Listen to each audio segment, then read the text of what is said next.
Šis ir šīs semestra pirmais Fukša referāts. Mans no šīs semestra Fukša pirmais, kurš ir izpildījis uzskatu universitātes referātu, ir Fukšs Matīs Plāta. Viņa tēma ir triecienviļņi, koreferents ir arī fizikas speciālists Pamulkāns Jānis Cīmers. Tad došu ar vārdu. Vakar visi. Šaubām liels gods par iespēju jums to ko pastāstīt. Tā, ko es esmu pētījis un pats uzzinājis. Tad droši vien arī iespēju skaidri atkārtot nosaukumu tie triecienviļņi. Varbūt tās tur iespējas kaut kas tāds nedaudz baiss. Bet es pieņemu, ka visiem šķiet, ka šāds saliktenis ir pietiekami izklausās aizraujoši, arī varbūt vērts uzzināt, kas tas tāds ir. Kā jebkurā citā runā manā arī sākumā saturs, tad jūs varat redzēt, ka ir jāsāk iesildīties ar ievodu. Nedaudz apskatīsimies, kāda ir vēsture triecienviļņu izpētē. Jā, būtiski punkti ir skaņas ātrums un makro skaitlis, aerodinamisko plūsmu klasifikācija, tad būs nedaudz par pašu triecienvilni. Tad sako atmosfērisks triecienvilnis, kas ir pavisam liels, un uz beigām jau nāk pistoļgradnās, un tad būs nepieciešams kaut ko secināt par manu runu. Tā, iespējams, pirms es sāku detaļās runāt, man ir jāpabrīdina, ka šajā prezentācijā parādīsies divas formulas pēc strikta koreferenta ieteikuma. Līdz ar to, ja jums rodas vajadzība pēc vairāk matemātikas, tad skatieties divos eksemplāros, kas šeit ceļu apkārt, tur jūs varēsiet vēlēt savas slāpes pēc tādām lietām. Tās ievadā vispār, kas varētu būt triecienvilnis? Ļoti dažādas lietas. Viena no lietām ir filma 1977. gadā, un man diezgan uzrunāja šis te vārds. Kā jūs domājat, kas notiek filmā? Diemžēl pavadēja Luters jauniešiem, un it kā, lai nebūtu ar to pietiekami ar šādu bēdu, naci zombiji iznāk no ūdens, un tad atliek tikai pēdējais punkts, sāka šausmas. Tātad tas ir viena iespēja, kas varētu būt triecienvilnis. Man pašam par pārsteigumu ir vairākas, ja ne pat, droši vien pat vairāk nekā 10 filmas, kas ir veltītas tieši nacistu zombijiem un kā tie cenšas terorizēt jauniešus vai ko citu. Tātad vēl viens triecienvilnis, Franka Kruška radītais. Turklāt, skatoties uz šo bildi, šķiet, ka tiešām tika radīti arī fizikālie triecienviļņi ļoti daudz, kad šie te kungi viens otru centās kaut kā mazināt viens otrā tīk aktivitāti. Bet tad visbeidzot mēs nonākam pie būtiskās parādības, par ko es arī gribēju izzināt. Tas ir tā fizikāla parādība. Šeit jūs redzat dažus no izpausmēm. Piemēram, nav jāuzskata, ka šis mākonis, kas ir uz reaktīvās lidmašīnas aizmugures, būtu pats triecienvilnis. Tas ir efekts, kas saistīts ar triecienviļņu veidošanos. Un tad apakšā ir kaut kāda objekta plūsmā vizualizācija, kur ir redzama diezgan uzskatāmi triecienviļņu veidošanās un vēl papildus triecienviļņu veidošanās aizmugurē. Tāda ir matemātiskais apvērāts. Šis ir ievads, tāpēc šīs nav neskaitās kā nopietnas formulas, uz tām jums nevajadzētu skatīties. Tātad pirmsākumi. Tas ir tieši par šādu fizikālas parādības izpētes vēsturi.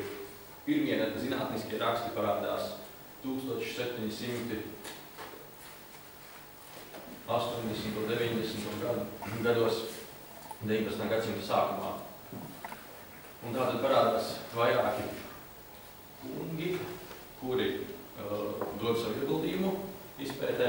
Un es pieņemu, ka katram no jums varbūt kāds no viņiem vai varbūt pat visi būs pazīstami. Piemēram, man, kad es veicu šo te literatūras studijas un skatījos meklēju materiālus, tad ik viens, gandrīz vai ik viens no šiem te zinātniekiem man asociējas ar kaut ko, es sapratu, ka man prātā ir palicis kaut kas, ar ko tad viņi ir raksturīgi, manuprāt. Piemēram, Poissons, pirmkārt tā ir zivs franciski, un otrkārt tas ir Poissona koeficients, kad mēs saspiežam kaut kādus ķermeņus. Tātad viņš ir kā viens no celtnožiem, Stoks savukārt man asociējas ar glicerīnu, lodītēm un sešinieku. Jā, tātad viņš arī centās izpētīt triecienviļņu parādību. Interesanti, ka bieži vien šie kungi mēģināja uzrakstīt formulas, aprakstīt parādību, lai gan viņiem nemaz īsti nebija nojausmas, ko viņi apraksta. Viņi meklēja, viņi bieži vien bija uz pareiziem pēdām, viņi meklēja dažādu vienādojuma atrisinājumus viļņu formā. Bieži vien saskatot kaut ko pretrunīgu, viņi atmeta savas domas. Un tā lūk, šie nav visi, kas centās uzzināt, pat neuzzināt, bet izpētīt un aprakstīt triecienviļņus viļņus. Jebkurā gadījumā pietiekami ātri, tad tomēr daudziem zinātniekiem izdevās uzrakstīt pietiekami vērtīgas formulas, un tad būtiski ir Lorda Rayleigha un Taylora darbi, un tātad jau iepriekšējā gadsimta sākumā būtībā parastiem triecienviļņiem gāzēs jau tas viss bija vairāk vai mazāk zināms. Tā, vēl viena lieta, kur ir vērts atzīmēt par vēsturi, ir 5. Voltas konference liela ātruma aviācijā. Diemžēl man nav sevišķi labas skaidrības, kāda bija 4. vai 6. Voltas konference un kas vispār tāda ir. Bet šī ir sevišķi nozīmīga, jo visi gudrākie prāti, kas bija veltījuši savu darbu tieši plūsmām, kas ir ar skaņas ātrumu, tuvas skaņas ātrumu vai pat virsskaņas, tātad viņi sapulcējās un bija daudzi ar ielūgtajām runām, un tad viņi prezentēja to, kas tajā brīdī bija pats aktuālākais.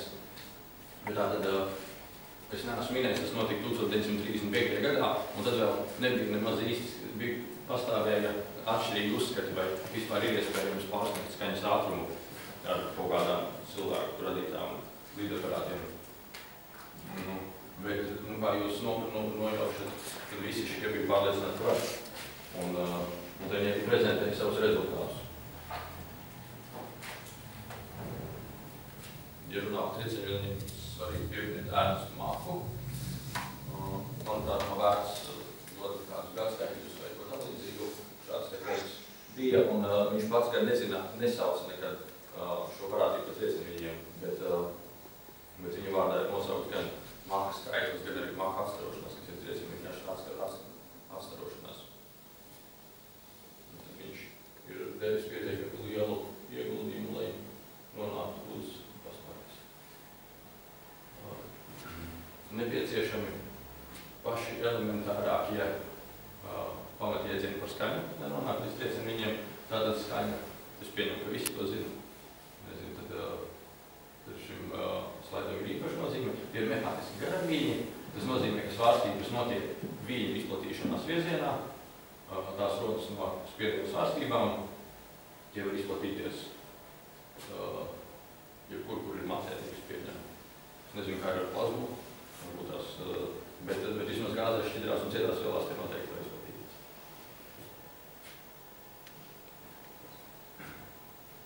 Tātad skaņas ātrums, kas tas tāds ir? Gāzēs tam ir, jebkurā vidē tam būtu saistība ar vielas molekulāru uzbūvi. Gāzēs tam ir vistiešākais sakars ar molekulu haotisko sistēmu kustību. Tātad molekulām saduroties, enerģija tiek pārnesta un tādā veidā skaņas vilnis izplatās. Tas nozīmē, ka ātrāk nemaz par šo molekulu kustību nevar skaņa izplatīties. Un tā arī ir skaņas ātruma vērtība ir tuva molekulu zem ātruma, tā ir nedaudz mazāka.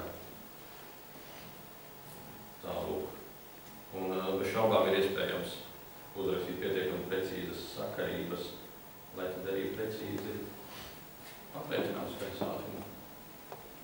Lūk, jūs redzat pirmo formulu pa visu prezentāciju, un es pieņemu, ka tā nav tik sarežģīta, lai saprastu.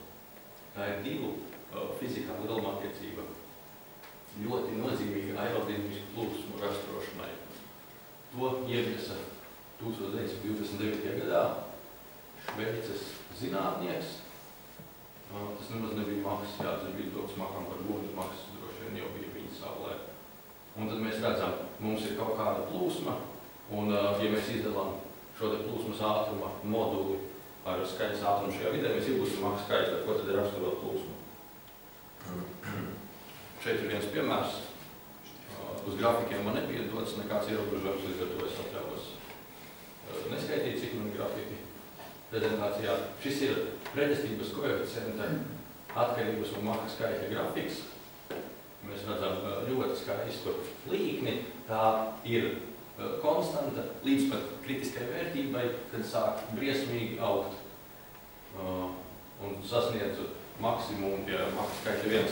Tātad nav brīnums, kādēļ 100 gadus un nedaudz vairāk atpakaļ cilvēkiem bija grūtības pārvarēt skaņas ātrumu, jo bija viegli iedomāties, ja pretestības koeficients nosaka, cik liels spēks darbosies uz šo ķermeni pretestības spēks, tad jau tā pretestības spēks pieaug proporcionāli ātrumam, un ja vēl pretestības koeficients brauc augšā, tad rodas galvas sāpes.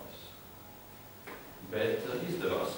Un 1947. gadā amerikāņi bija tie, kas pārvarēja skaņas ātrumu.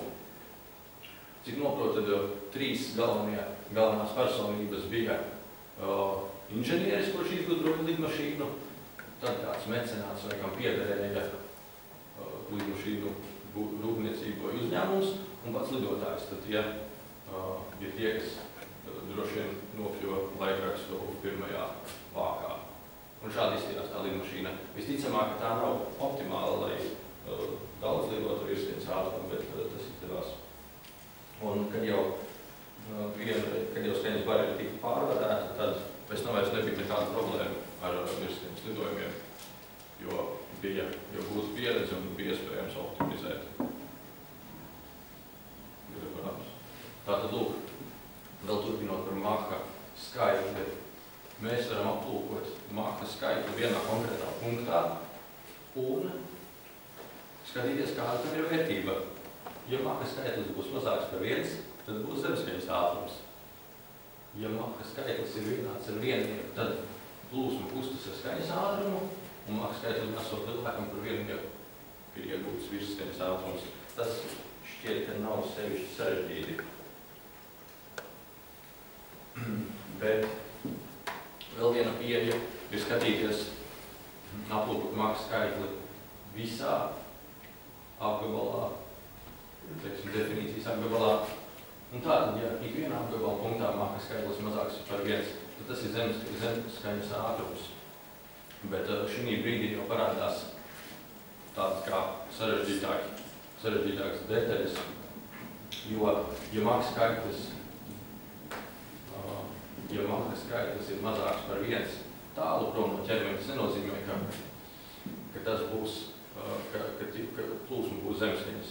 Bet tātad mums ir zemskaņas režīms, ja visur ir Maka skaitlis, kas ir mazāks par 1, tad ir iespējams pārējais ātrums, kur ir tuvs vienniekam Maka skaitlis. Virsskaņas ātrums, tas jau tika pieminēts lokālajā gadījumā, un vēl ir arī hiperskaņas ātrums, kad plūsma ir pavisam ātri tā daudzkārt pārsniedz skaņas ātrumu. Tātad nedaudz par katru no režīmiem. Kā mēs redzam, ja mēs kustamies vidē ar ātrumu, kas mazāks par skaņas ātrumu daudzkārt, tātad šeit ir šis zīmējumā nosacījums, ka tātad visur ir jābūt patiesībā mazākam par 0,8, ja mēs nevēlamies iegūt kaut kādus apgabalus ar virsskaņas ātrumu. Plūsmas līnijas. Un kā mēs redzam, tad būtībā plūsma, var teikt, jūt, ka tur ir ievietots kaut kāds profils, un līdz ar to plūsmas līnijas jau izmainās pat pret plūsmu. Un var uzskatīt, ka tas notiek tātad visā apgabalā. Ja mēs ievietojam kaut kādu ķermeni, tad tas ietekmē visu plūsmu. Tā lūk. Un ja mums nav pludlīnijas formas ķermenis, bet kaut kāds saņurcīts, teiksim, tad ir nepieciešams pat mazāks māka skaitlis kaut kur tālu prom no ķermeņa, lai mēs nepārsniegtu skaņas ātrumu. Tā lūk. Pārējais ātrumā sāk veidoties apgabali ar virsskaņas ātrumu. Un tātad ir iespējama triecienu frontes rašanās uz ķermeņa virsmas. Interesants gadījums, ja māka skaitlis ir nedaudz vēlāks par viennieku, tad veidotās patiesībā divi triecienviļņi. Viens ir pirms ķermeņa un vēl ir tāda kā triecienviļņu aste. Jā, un tad mēs sasniedzam virsskaņas ātrumu, un šī brīdī tātad plūsmas īpašības mainās tā, ka uz triecienviļņu frontes ātrumu lauks mainās lēcienveidīgi. Tas ir pārtrauks, tātad vairs nav glūdas plūsmas līnijas. Tas tad ir tas galvenais, kas droši vien izšķir režīmus, un tad mums ir hiperskaņas ātrums, kad visticamāk nav iespējams nemaz šādā režīmā ievietot patvaļīgas formas ķermenis satelītos. Ir nepieciešams konstruēt ļoti robustu ķīli, jo palielinoties māka skaitlim, triecienu fronte pietuvojas šai objekta vismai un sāk notikt miedarbību vispauzo robežslām. Tas nozīmē, ka temperatūra pieauga daudzas reizes, sāks ķīmiskas reakcijas, gaisa molekulas disociē, notiek dažādas briesmu lietas. Un tas ir svarīgi tādēļ, ka kosmiskie lidaparāti to piedzīvot, kad iekrīt atmosfērā. Tālāk. Tātad triecienvilnis un tā fronte. Ja plūsma pārsniedz skaņas ātrumu, izveidojas triecienvilnis. Un ne obligāti ir jābūt. Parasti tas notiek izdaloties lielam enerģijas daudzumam ierobežot apgabalā. Piemēram, eksplozijas visbiežāk radīs triecienvilni. Diezgan interesanti, tas ir ļoti plāns. Avoti pauž atšķirīgu lielumu, taču tas noteikti ir mazāks par mikrometru, un patiesībā tas ir apmēram nanometrus, vai pat ir avoti, kuri saka, ka tas ir angstrēmu liels. Tā kā tas ir molekulārā izmērā. Un šī fronte var būt gan normāli, gan slīti vērsta. Piemēram, kā mēs redzējām iepriekš, izliektai frontei priekšgals sanāk, ka ir normāli vērsta triecienvilnim. Un tad bez šaubām perpendikulārai frontei vieglāk aprakstīt situāciju, bet realitātē ir biežāk ir slīta fronte. Un papildinot, kā jūs redzat, tad no šīm divām bildēm pirms triecienviļņa māka skaitlis ir lielāks par viennieku. Mums ir vēl doti dažādi citi parametri. Droši vien ir vērts nosaukt, kuri tātad raksturo plūsmu. Tas ir ātrums, spiediens, blīvums, temperatūra, īpatnējā entropija un vēl pilnais spiediens un pilnā entalpija. Ļoti interesanti lielumi. Un tātad tie mainās pirms un pēc triecienu frontes. Diezgan radikāli. Tātad dažreiz ir iespējams ar īpašām metodēm vizualizēt plūsmu, jo gaiss ir neredzams un tāpat tās arī triecienvilnis, ja nav kaut kādi īpaši apstākļi. Bet, kā mēs redzējām, mainās blīvums, ja mainās blīvums, un mēs novērojam arī fonā garāņus, tad šādā veidā ir iespējams arī triecienvilnis vizualizēt. Tas nozīmē, ja kaut kas pašautos, ja mēs izveidot virsskaņas plūsmu pirms projektoru, tad mēs redzētu kaut ko līdzīgu patiesībā. Un tātad veidojas lidmašīnā lidojot vai jebkuram ķermenim konus. Ķermenim kustoties virsskaņas ātrumu veidojas kāds kā konus. To ir diezgan vienkārši izprast, jo skaņas viļņi izplatās ar konstantu ātrumu, bet šis te objekts kustas ātrāk. Un tad mēs redzam, ka tik tālu, cik ir tikuši visi skaņas viļņi, tie veido vienu fronti, un mēs nonākam līdz otrai formulai, kas patiesībā ir ārkārtīgi elementāra. Mums ir divi ātrumi, un lēņķis skaņas ātrums ir viena no katetēm lidaparāta. Šajā gadījumā ātrums ir hipotenūza, un tad mums ir lēņķis teta, kas droši vien ļoti bieži parādās runājot par triecienu viļņa konusu, un mēs to aprēķinam pavisam elementāri trigonometrisku sakarību. Tātad, kā jūs redzat, vairāk neviena formula neparādīsies. Cerams. Jā, toties grafiki gan. Un tad šis grafiks ir sevišķi svarīgs, ja vismaz tas dod ļoti daudz priekšstatu par to, kas notiek virsskaņas plūsmās. Jūs redzat bezdimensionālus parametrus, jo mēs izdalām fizikālu lielumu, kas ir aiztrieciena viļņa ar to, kas bija pirms. Un mēs redzam, ka visos gadījumos tātad šie lielumi aiztrieciena viļņa ir lielāki par vieniem, tātad pārsniedz iepriekšējo izņemot Maha skaitli. Šajā gadījumā, kas ir apskatīts, Maha skaitlis aiztrieciena frontes samazinās, bet tas nav tik svarīgi. Mēs varam apskatīties uz temperatūru un redzēt, ka, ja mums Maha skaitlis ir 2, tad temperatūra palielinās aptuveni 2 reizes. Toties, ja mums ir, ja mēs kustamies ar Maha skaitli 8, tad temperatūra palielinās 12 reizes. Jā, tā lūk. Un vēl var atzīmēt, ka mēs varam aplūkot robežu, ja mums ir, var teikt, neierobežots izplatīšanās kustības ātrums, tad spiediens aiz triecienu frontes un temperatūra pieaugs bezgalīgi, bet blīvums gan ne. Tas sasniegs vienu konstantu vērtību. Un var pat šajā grafikā redzēt, ka tas būs vienāds arī ar ciparu 6. Bet tas nebija saistīts ar stoksu. Stoksa sešinieks saistīts ar viņu formulu, kad lodītē glicerīnā. Tātad liela mēroga triecienu viļņas.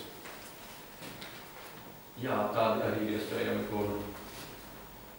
un bieži vien tad, cik noprot ar lielu prieku, šādi tiek realizēti. Un notiekot šādai milzīgai eksplozijai, rodas sfērisks triecienu viļņas. To var ļoti labi aprakstīt tādu kā sfērisku.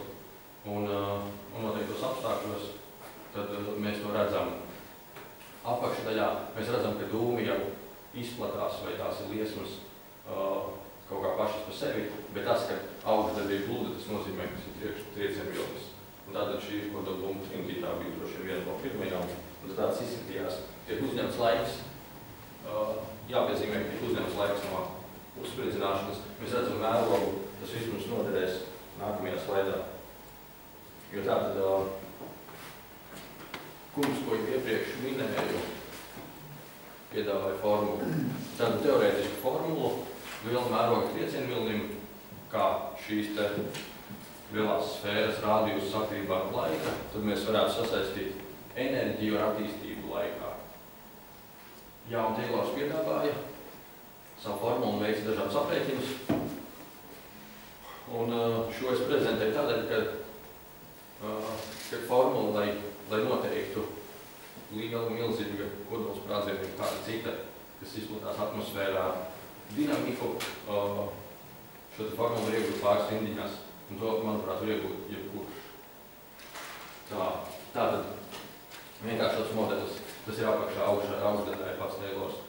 Mums ir ļoti mazs apgabals. Varam pieņemt, ka tas ir punktveida, kurā tad ir šis te sprāgstvielas. Un sprāgstvielas sprāgst tad sākuma enerģija, tā ir konstanta. Tas ir viens no lielumiem. Vēl mums ir atmosfēras spiediens sākotnējais un blīvums. Vairāk nekā mums citas lietas mums nav nepieciešamas. Vienīgi mēs gribam uzzināt, kā tad mainīsies rādījus. Kā jau teicu, ir maz parametru, tas iespējams, kā atvieglos analīzi. Mēs meklēsim reizinājuma veidā atrisinājumu. Tātad vienkārši ņemsim un reizināsim enerģiju ar blīvumu, ar laiku, bet atmosfēras spiedienu atmetīsim, jo var iedomāties, ka spiediens, kas ir iekšā triecienvilnī, ir daudzkārt lielāks nekā atmosfēras, un līdz ar to mums nav svarīgs P0. Mēs meklējam reizinājumu veidā un veicam dimensionālu analīzi. Šis rīks ir ļoti vienkārši un fizikā bieži izmantots. Mēs saliekam visus fizikālos lielumus, kas mums ir šajā formulā, un vienkārši piemeklējam, lai sakristu dimensijas tieši tik robusti dara, lai iegūtu vajadzīgo sakrību un tādu dabū rezultātu. Un tā kā es nedrīkst te vairāk fokus likt, šī ir tāda pusredzama. Bet jūs redzat, ka viņiem izskatās, bet patiesībā iegūt to ļoti vienkārši un ļoti ātri. Tad tagad ejam tālāk. Un man ir divi labi uzrunā šīs bildes, varbūt tādēļ, ka tās ir krāsainas. Un tad redzams patiesībā tas, par ko es gribu runāt. Tās ir historiogrāfijas. Šis te ir latīniskais nosaukums zvēriem, kas mīt okeānā. Varbūt tādi iebetot rokšķenākie iemītnieki. Un tad viņi spēja radīt triecienviļņus ar vairākiem mērķiem. Viens no tiem ir apgulināt gadījumu. Viņi arī tās komunicē ar savām biedrenēm, droši vien, lai nosargātu savu teritoriju. Bet šie triecienviļņi netiek tad, lai apgulinātu medījumu, un triecienviļņas garnēli pienāk tuvu klāt. Vai medījums ir tik aprobežos, ka pienāk pats tuvu klāt, un tad tas pamatīgi apgulina, komunicē par pārējām. Šī saziņa notiek pietiekami tālu, viņas netiek aprobežos.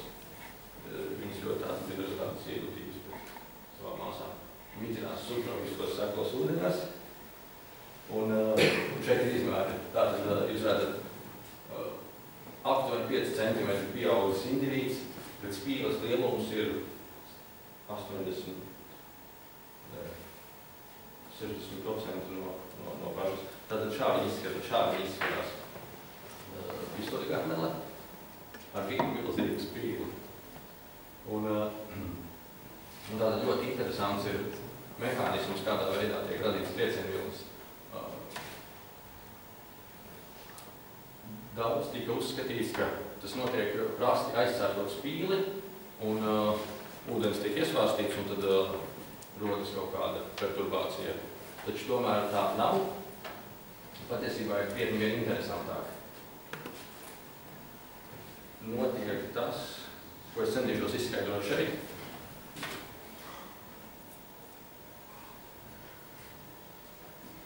Tā, iespējams, ka šis pat nav īstais grafiks.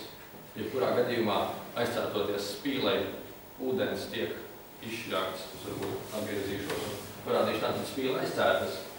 Spīlei aizcērtoties ir speciāls izvirzījums, kam ir arī sava kabata. Līdz ar to tajā brīdī tas cērtas ciet, ūdeni nav kur palikt, tas strauss ārā.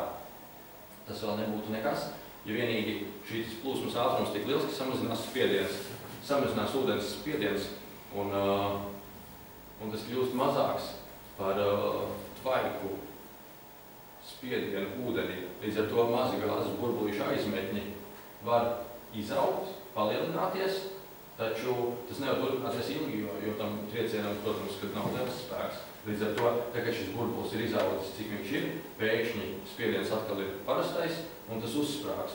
Un tad tieši šim gaisa burbulim sprāgstot izveidojas tas nežēlīgais vilnis, kas tad apdublina. Šeit mēs redzam grafiku un stroboskopisku uzņēmumu. 3 cipari atbilst abos grafikos. Tātad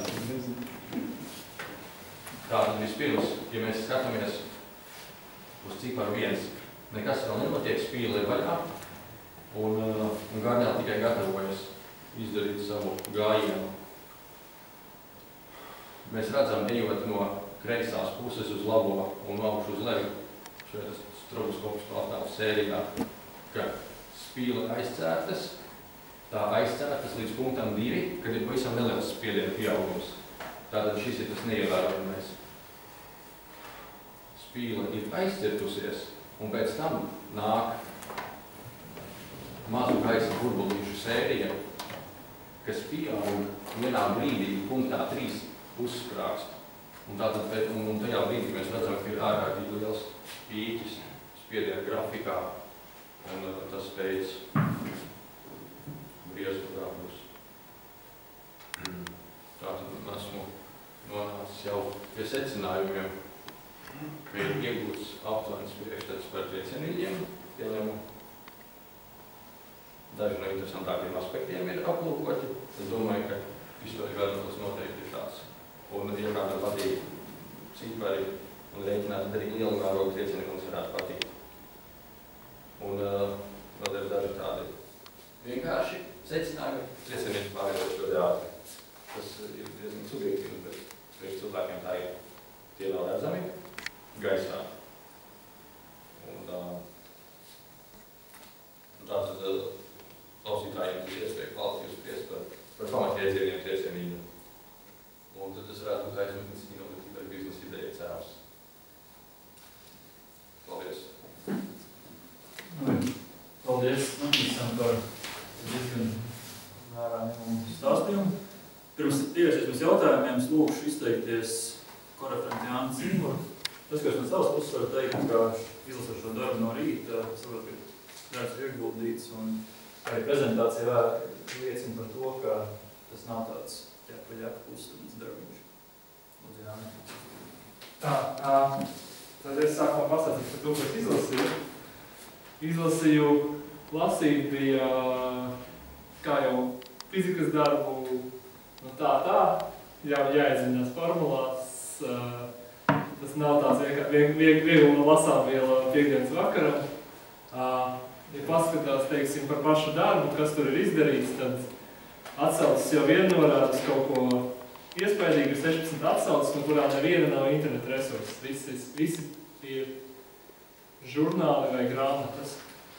Tas norāda uz to, ka darbs ir veikts pētījums par doto tēmu. Tas varbūt nav gluži kā mēs esam pieraduši referāta tipu, bet šis ir vairāk izskaties pēc pētījuma tipa, kas ir biežāk sastopams zinātnieku aprindās, fiziķu aprindās. Runājot par pašu darbu, darbs ir 22 lapas puses ieskaitot references un visas bildes, no kurām tīrs teksts, cik es mēģināju saskaitīt, ir aptuveni puse, kādas 11-12 lapas. Kļūdu tādu gramatisko īsti nemanīju. Saka, pēdējās, kuras es parādīju, ir izlabotas. Tas ir tāds skatījums par pašu parādību. Manuprāt, ļoti interesanta, bet es līdz galam nav beidz. Bet tas varbūt ir mana problēma, nevis Matīts problēma. Tas ir mans komentārs. Tas ir jautājums. Es kaut kā aizmirstu, es mēģināšu atcerēties, un tad, kad viss jautās, tad pajautāt ar šie ko es Labi, es sāku ar saviem izdomātiem jautājumiem. Tas, ar ko nosacēs vārds triecieni, man likās, es redzu filmās, sprākst, benzīnvedējs sprākst, tur veikals, tur viss cilvēku lielu gaisu. Vai tas arī kaut kāds savu veidu triecienvilnis? Vai tur tas ālrums par mazu, tad viņš nav triecienvilnis? Vai kas notiek tur? Ļoti pareizi. Manuprāt, ja sprākst benzīnvedējs, vajadzētu viedoties triecienvilnim, jo ir pietiekami daudz enerģijas. Un tad sprādziens varētu būt pietiekami spēcīgs, jā. Triecienvilnis var brīvi veidoties jebkādā procesā, kas ir eksplozija, jo tas jau pats par sevi ir tā kā tāds vardarbības izplešanās mākslums. Nākamais jautājums. Tu rītā rakstīji secinājumos, tas var būt kāds inovatīvi ideja biznesam. Kur? Triecienvilnis. Tas ir klausītājiem jāuzzina. Ar tev pašām ideja? Es līdz šim biznesu neesmu nodarbojies. Bet manuprāt, ir ļoti plašs šis klāsts, kas piedāvāts, kas nav obligāti ražot pašam triecienvilņus, bet var kaut vai gūt iedvesmu par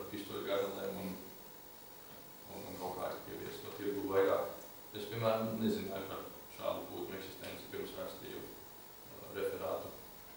Tas ir Ādams? Tas ir sevišķos jautājums. Pieņemot, jā. Jo, kā mēs redzējām, tad bez milzīgās spīles, tad pārējās daļas ir kā parastam bežveidīgiem. Labi, es atcerējos jautājums, viens jautājums par to, kāpēc mēs dzirdam triecienu jau garām dzirdām dzirdašanu. Mums ir, kāpēc te veidojas tie kondensātu mākoņi. Bet, mēģināt tās pirkstēņus stāstīt, neiedzināties vairāk fizikā. Labi. Dzirdam, kādēļ mēs dzirdam triecienu, tas ir diezgan vienkārši atbildams, jo pāri otrpušai frontei tad ir cits blīvums, līdz ar to kaut kādas izmaiņas gaisa struktūrā noved pie tā, ka mēs to sadzirdam. Cits blīvums un spiediens. Spiediens pirmkārtām. Lūk, un tad otrs jautājums bija par tvaiku. Jā, tas ir rantla un vēl viena izgudrotāja vārdā nosaucts kondensāts. Kādēļ tas veidojas? Kaut arī mēs zinām, ka temperatūra pieaug. Jo godīgi, tad es sevišķi labi neesmu iedziļinājies, kā tas veidojas. Bet būtu vērts izdomāt, manuprāt. Tas noteikti ir, jo priekšdienas jāsāmā to noteikti var izdarīt.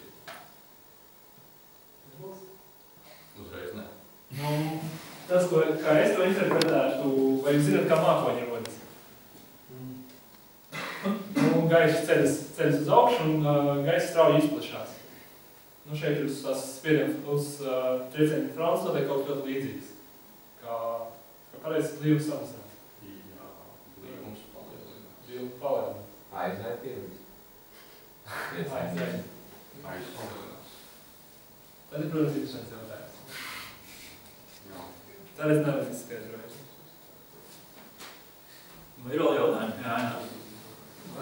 Jautājumi, vai sakarā ar to dzirdamības jautājumu, vai mēs var sasniegt tādu situāciju, ka mēs nedzirdam vairāk to triecienu? Jā. Un pie kāda parametriem? Un otrs, kāda ir tā, varbūt otrs pēc tam pirmais. Tātad es tik ātri varēju atbildēt, jo mēs varam iegūt ļoti liels enerģijas un kaut vai jebkurš atradās iekšpus šīs sprākstošās lodes, ko mēs redzējām, viņš vairs nedzirdēja, manuprāt, to triecienu vilni.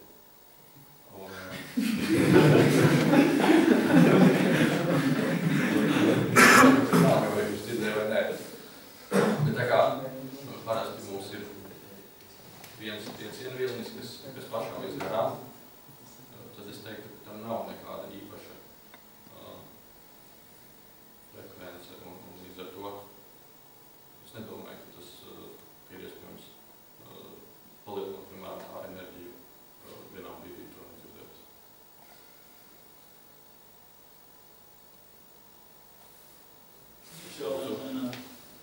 Vairs domāju. Jā, domāju. Okay.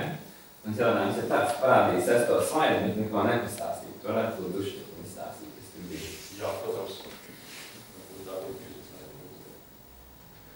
Tātad sestais slaids, jā, man bija mazliet bail, jo jūs bija ļoti piekodināts nedot nevienu formulu, maksimums divas, bet es lielu prieku atbildēšu uz šo jautājumu. Tātad šie vienādojumi, es domāju, ka patiesībā tiem nevajadzētu izskatīties briesmīgiem nevienam, jo tie ir vienkārši saglabāšanās likumi. Turklāt tie izskatās tiešām elementāri. Mums ir vieninieciņi vienā pusē, divnieciņi otrā pusē. Var izdomāt, kad runa iet par triecienu viņa fronti, tie viennieciņi ir pirms triecienu viņa, divnieciņi ir pēc, vai patiesībā vienalga kā.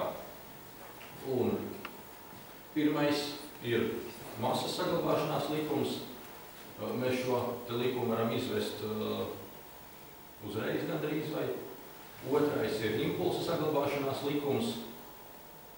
Tas arī ir vienkārši un pat elementārs.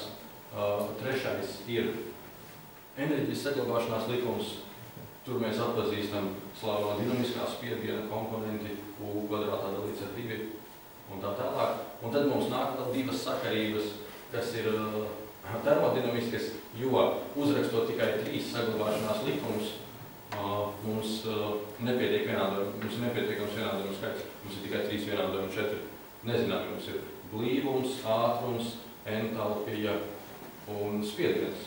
Bet tagad, kad mēs spējam uzrakstīt entalpijas formulu otrpus vilnim un spiedienu otrpus vilnim, tad mēs iegūstam 5 vienādojumus un 5 nezināmos. Šis gadījums ir normālai trieciena frontei, un tas ir pats vienkāršākais. Un vēl var piezīmēt, ka patiesībā tas ir vienādojums ne tikai triecienviļņiem, bet viendimensionālām plūsmām, jo kādām, kas ir adiabātiskas un stacionāras. Jā. Tas easy. Jā, katram ganolēniem jau sanāksim kopā peldēties. Mums ir atbildinājums ar viņiem, vai viņi tā kā maksas pēc, vai kā es. Jā, paldies par jautājumu. Šāds jautājums man patīk, jo cik es esmu sapratis no literatūras studijām, tad tieši šīs pistoļu garnēlas traucē kaut kādos ultraskaņas lokācijai, ko veids tajos ūdeņos. Un iespējams, ka tādēļ pat tas pētījums detalizētais tika veikts, jo bija nepieciešams saprast, kas to troksni rada, jo vienmēr parādījās kaut kāds fona troksnis, kas neļāva veikt kvalitatīvus mērījumus cilvēkiem. Un es pieņemu, ka ja cilvēks piepeld ļoti tuvu klāt, tad droši vien viņš nejūtas labi, ja viņa auss ir blakus šeit spīlei. Ja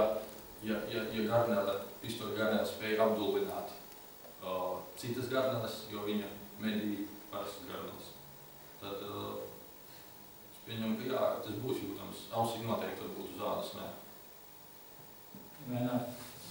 Tad kāpēc viņi apdullina citas garnēles, bet sevi neapdullina? Un cik liels ir šīs apdullināšanas rādījums? Cik tā tālu viņi var apdullināt? Jā, paldies par šādiem labiem jautājumiem. Manuprāt, ir interesanti, jo pistoļu garnēles ir tāda aizraujoša tēma. Tātad, kādēļ viņas pašas sevi neapdullina? Tas šķiet jau it kā pašsaprotam, ka tai viņai nevajadzētu sevi apdullināt.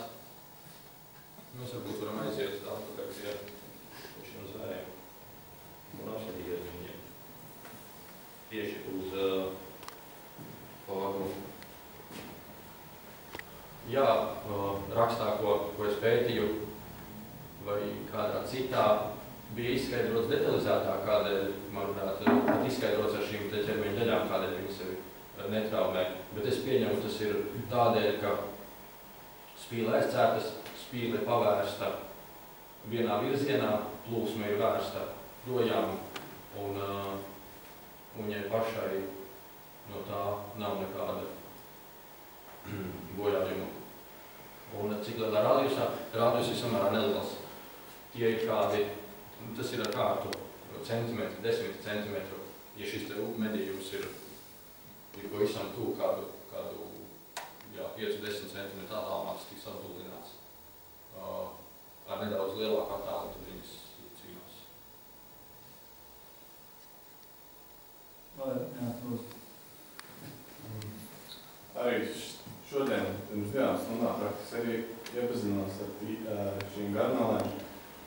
Es redzēju gan video, kur bija stāstīts arī, ka viņas izdala šos triecienus un medī, bet otrs blakus efekts, kad šīs garnēles veidoto triecienu ir gaismas stāri, kas ir līdz šim neizskaidroti. Jo zinātnieki, respektīvi, nevar izskaidrot, kā tas notiek.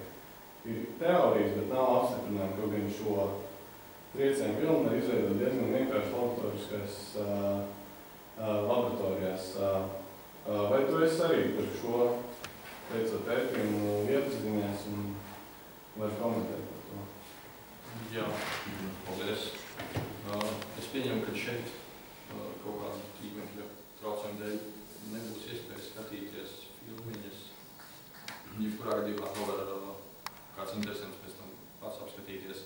Bet jā, tā ir trieciena viļņa veidošanas rezultātā kaut kāda gaisma rodas. To, ka tas nav izskaidrots, to es nezināju. Lai gan par šīm te garnelēm vispār ir maz zinātnisku pētījumu. Es atradu vienu tādu, kas būtu daudz maz vērā ņemams. Daudz ir tādu, kas vienkārši pauž abrīnu, cik brīnišķīgi vai cik briesmīgi un tā tālāk. Manuprāt, ja tiešām veidojas tik ļoti ekstrēmas vērtības temperatūrai un spiedienam tajā brīdī, tad tas droši vien ir normāli, ka tur notiek kaut kāda veida reakcija. Es pieņemu, ka tā ir ķīmiska reakcija, jo ja mums ir gaisa burbulis, tad tur ir kaut kāds skābeklis un kaut kas tam līdzīgs. Es pieņemu, tas ir kaut kas ar sadegšanu. Tur bija tās 3 teorijas, ka viena bija tas, ka temperatūra tik augsta, ka skābeklis un slāpeklis vienkārši skābeklis un ūdeņrads vienkārši kļūst molekulārā stāvoklī un viņš uzliesmo. Otra teorija, ka temperatūra ir tik karsta, ka neols un fenols, kas ir ūdenī, sāk spīdēt, un trešā, es nemāku pateikt, bija, man liekas, ka veidojās plazmas stāvoklis vienkārši. Un tā smiedrs, ka tas tiek uzliesmo ir nemaldos nanosekundēs, laišs nanosekundēs. Jā, vislabākās triecienu vilnas radītais ir īss pārdzīvojums. Tātad šeit mēs redzam, kas notiek, nevis kas notiek, bet laika skalu. Laika skala ir dota milisekundēs. Turklāt tās pat nav pilnas milisekundes pa labi no nulles. Ja mēs gribētu izmērīt to pīķa platumu, tas būtu diezgan grūti šajā attēlā. Tā kā ir taisnība par to, ka tas notiek ļoti ātri, un taisnība ir, ka ir ļoti augsta temperatūra. Skābeklis jau ir pieejams molekulārās stāvoklī. Varbūt tas tiek jāierosināts kaut kā vairāk. Vai sašķelts. Vēl jautājumi kādi? Jā, varbūt kaut ko tuvāku. Tikko pirms 2 gadiem tas Felix Baumanta leciens, tur kā nebija lidmašīna nekā, bet viņš arī plašnieks Svensāts, un droši vien arī kaut kāds viņus, varbūt kaut kāds pētījis par to, un kaut ko interesantu pastāstīt. Paldies. Es zinu, ka tāds olimpiāds uzdevums vidusskolēniem bija neilgi pēc tam, kad viņš noleca. Nē, es, diemžēl, ļoti detalizēti nezinu par viņu lēcienu, vienīgi to, ka pilnīgi nesaistīta triecienu viņam, ka viņš pacēlās mīkstā balonā, jo augstāk ir zemes spiediens, līdz ar to tur tas balons palika tāds, kā parasti ir pierasts redzēt, jo tad līdz tam pacelšanās brīdī tas balons izskaties tas rengans. Bet par pašu triecienu vilni viņam laikam bija kaut kāda veida aizsardzība, lai pārāk nesakarstu un tam līdzīgi krītot lejā. Vēl jautājumi? Ja jautājumi nav, man pēdējais jautājums. Tur pastāstīt, varbūt ir pāris vārdos, ko tu pats dari ikdienā? Es aizvedu fiziku, jo man liekas, fizikas zvaigzne. Kas ir tavs ikdienas darbs? Ne, bet triecienu vilnas, bet kas ir tavs, kas izpētas objekts, ko tu dari ikdienā? Visam ir drāmīgi skaidrs. Es droši vien neteiktu, ka esmu fizikas zvaigzne tā. Šeit tur. Ko referenti droši vien varētu ieprast.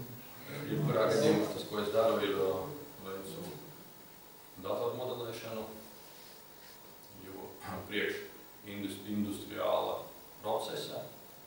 Šī procesa ietveras no polikristāliska silīcija iegūst monokristālisku stieni. Tātad tas ietilpst mikroshēmu un mikroprocesoru visā lielajā ražošanas ciklā vai ķēdē.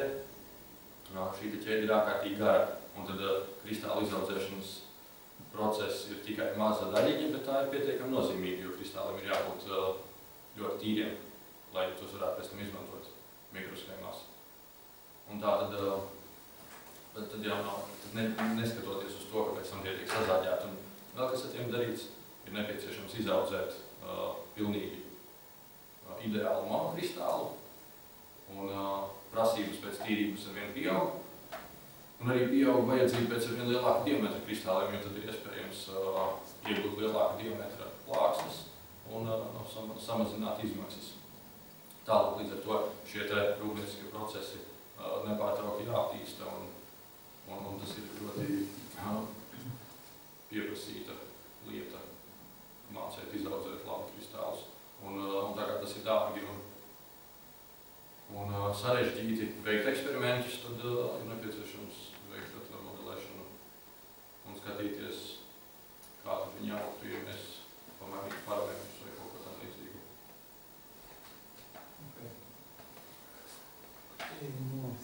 Labi, ja vairāk jautājumu nav, tad tas paldies.